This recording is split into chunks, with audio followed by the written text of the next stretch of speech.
Hey guys, welcome back to another episode of the Basecamp here at Ascend Inbound Marketing, and today we have the pleasure of having Ann Shenton, our agency director, back with us again. So Ann, thanks for your time today.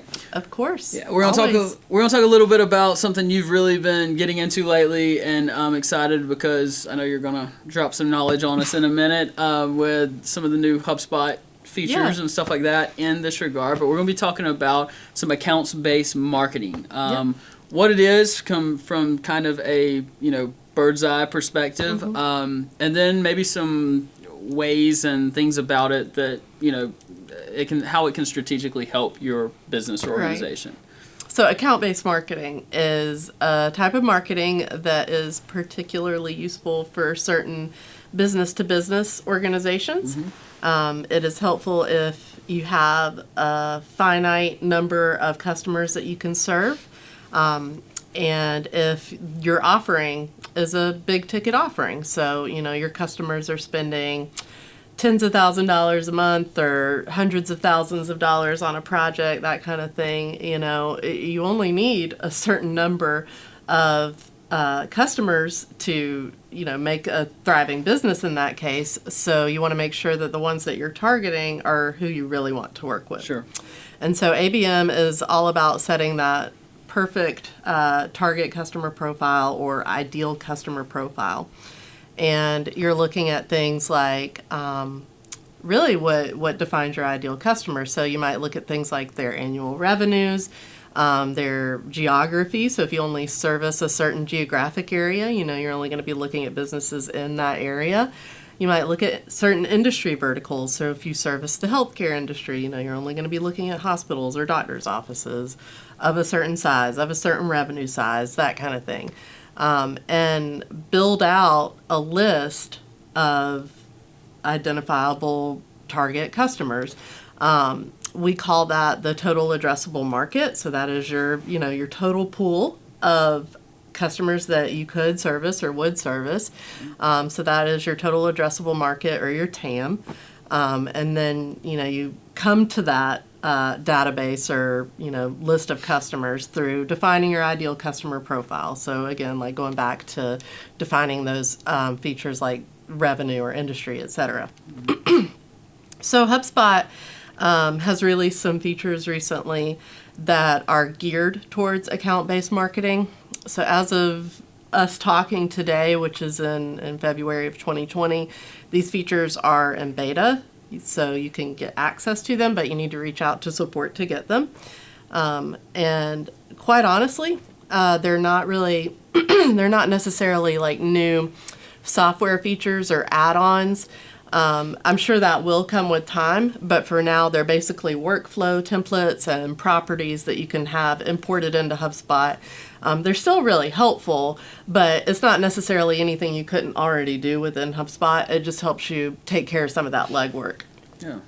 So, for example, I'm working with this with one of our clients. I got this feature ungated, and one of the things that we got was a workflow that will filter through your database and pull companies together into basically 3 levels of an ideal list. So there's your tier 1, and those might have, an annual revenue of $10 million a year or more. There's your tier 2 that might have 5 million, etc. And anybody who fits in this profile has to be in a certain industry, has to be in a certain geographic area. And what this workflow has been really helpful in doing is narrowing down that database for us and doing a lot of that work automatically instead of us having to have somebody go through each company one by one and segment it out that way. So I would assume that this is a good way, an opportunity to really help like that sales and marketing where there's oftentimes like a big disconnect, I think, in a sales team and a marketing team. Marketing is wanting sales to provide more insight on who that ideal customer is, and obviously sales is like, well, we just need more leads. We just, and so there's a disconnect. But this seems like, especially, you mentioned from the B2B side, this maybe isn't obviously is opportunistic for B2C companies, but on a B2B side, this really has a lot of impact potential there. Yeah, so it is a great tool to unite sales and marketing as they should be, because it's basically handing sales all the leads they need on a silver platter at the end of the day. You know, Right. these are the perfect fit customers that we need to be reaching out to, that we need to get in touch with. And the way that marketing can kind of work with that scenario is you can set up ad campaigns, you can set up mailing campaigns, emails, of course, that specifically are tailored to these prospects. I mean, even so much as like to their particular company, Right. and tailor your messaging that specifically. And when you can do that, of course, you really can speak to the specific pain points and problems that a prospect is having. It just helps you hone in on that focus for your marketing messaging. And then once, and then once those leads respond, that's when they're ready to be handed off to sales so that sales can work with them to close the deal. Right. So it obviously would have a significant,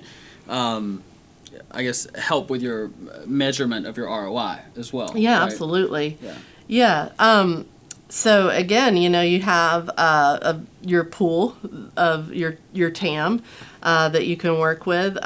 Basically, as soon as they start responding to marketing messaging, you hand them off to sales. So the conversion rate between MQL and SQL is going to be very high.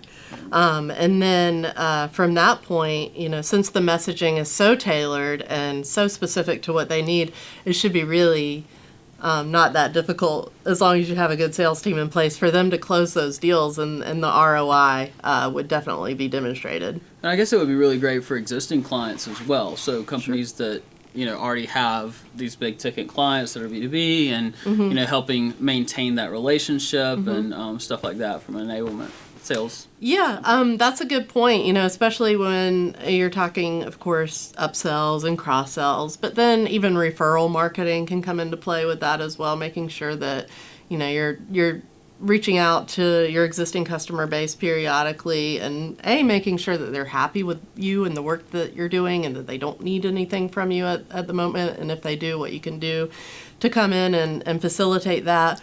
But then B, if they are really happy, to let you know what vendors they might be working with that have have customers like them, or you know what other organizations that are their peers would you be a good fit to work with as well. Yeah, that's awesome insight. And I think this is a really interesting topic that we could learn a lot more from, and that we could offer more insight and, you know, to anybody watching this.